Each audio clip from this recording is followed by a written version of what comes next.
All right.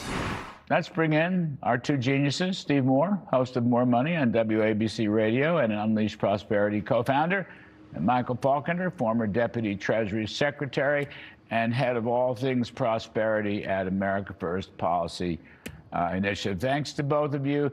So I'll start with Faulkender. You know, the one big beautiful bill with the 100% immediate expensing, depreciation bonuses, and so forth and so on, I think is producing very good results. We are seeing the best manufacturing sector. We are seeing the best construction sector, and I don't know how long. The media won't report it. Okay, so fine. So I'm compelled to report it. It's a public service to our viewers.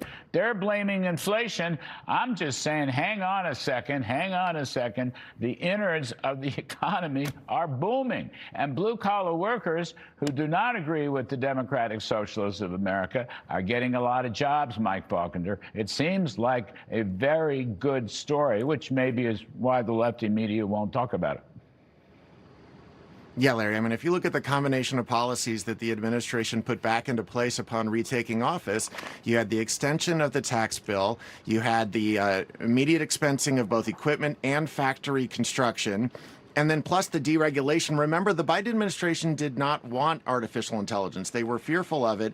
And so the work that David Sachs and others did in order to put in place a regulatory environment to enable the kind of data center superiority in this country is now manifesting itself in those data center construction numbers that you were talking about. And so as Steve and Unleashed Prosperity remind us all the time, you know, these counties and states like Kathy Hochul in New York that say that they don't want data centers, you know, go ahead and send that property tax revenue somewhere else. There are plenty of municipalities that are more than happy to cut property taxes and make home ownership more affordable because they're being subsidized by data center construction. Steve Moore, in the hotline today, you're talking about McKinsey's estimates, and that could boil down to $3.5 trillion worth of new construction, which could boil down to I don't know how many new jobs at $100,000 per job. These are old-fashioned blue-collar jobs. All right, maybe some of them are new-collar jobs. I don't know. But basically, these are union-type jobs. They are not in favor of the Democratic Socialists of America and all of their nonsense. But the economy is producing, and the media doesn't want to talk about it. They don't want to offer the kind of numbers that you're offering or I'm offering or Faulkender's offering or anybody's offering. Yeah, this is the biggest industrial boom in the history of the United States. You know, you have to go back when we first built the steel mills and the coal mining and the autos, because you're talking about 6 to 7 trillion of additional spending over the next 25 years on AI and data centers. And by the way, I just visited one out in Loudoun County just a couple of weeks ago there. Everybody should visit a data center. They are technological marvels. All I saw was people with construction hats on. You know, these are all union workers. They're making, as you said, with benefits, these people make $100,000 a year. It's one of the reasons we call Donald Trump the blue-collar president. And yet you have this problem where you have a lot of states that say we don't want them. And so, by the way, one of the governors who's been very good on this is Governor Braun of Indiana. You knew him when he was a senator. And he said, no, okay, we'll make Indiana the AI and data center capital, and that's where they're building them. So that's a really big story.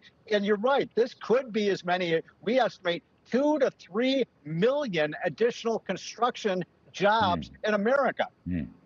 Terrific number, terrific number. Now, Mike Faulkender, I will be honest, the housing numbers out today, housing starts, not good, okay? Housing is still in a slump, Michael. Okay, I get that. A lot of this is the need for deregulation at the local level. We need to increase the supply of homes. There's no question. But I'll come back to something. You know, we talked about it last night on the show with James Blair, political advisor to the president. I've spoken to the president. We've all talked about it. How about giving homeowners a break? All right. How about indexing their capital gains? All right. Don't make them pay for the Biden inflation tax, as you yourself have coined it. And why not give them a larger exemption? Empty nesters own a house 30 or 40 years. They don't need a big house, 4 or 5 bedrooms.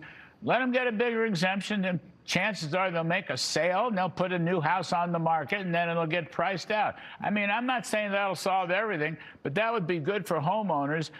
Grover Norquist wrote in the other day, said that would be very good for the crypto crowd who would really like that. And then it's also been very good, proven to be good for investment and economic growth in general, Michael.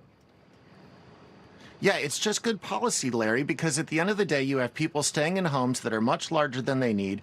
They're not moving on because, remember, if they stay in their house and they die there, then when they pass it on to their kids, there is no capital gains tax paid. But if they sell before that and move to something that's more appropriate for them, then they face the capital gains tax. And so the math is very easy. They're not going to do it.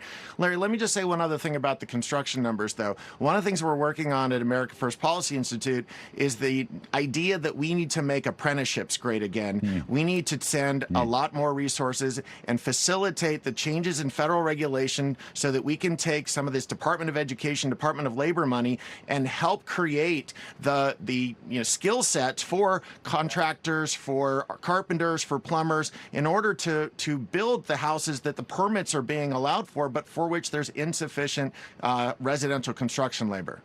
No, I think that's a great idea. Education in general is a great idea. Steve Forbes, what is blocking the Republicans from, look, the economy is good, and the one big beautiful bill is good. Okay, very important stuff. The numbers are coming out. The mainstream media doesn't report it, but we will report it. We know it's happening.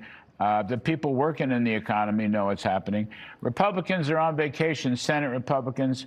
When they come back, will they redeem themselves in your judgment?